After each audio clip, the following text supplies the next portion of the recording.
We join a worker that's performing an omni-channel picking task that is taking him to the back room of the store for his first pick. As he's en route to the back room, he's notified by the intelligent application of an urgent restocking task.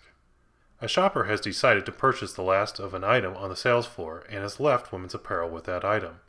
The intelligent inventory system has detected that this item is now out of stock on the sales floor and is taking action to restock that item from the back room.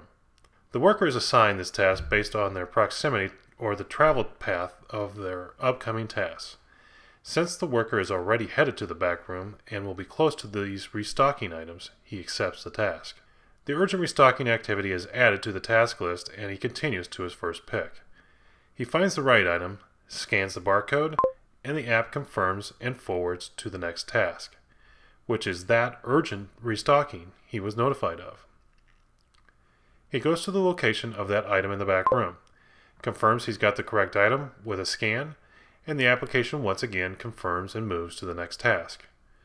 Delivering those restock items is on the way to his next picking task out on the sales floor, so he goes to the location as instructed by the app, scans the shelf barcode to confirm delivery, and places the items on the shelf.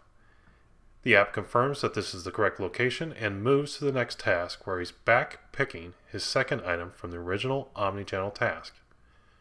Our intelligent inventory system has detected a time-sensitive activity, notified the best worker to perform the job, seamlessly injected the task into his workflow, and has done so quickly and efficiently.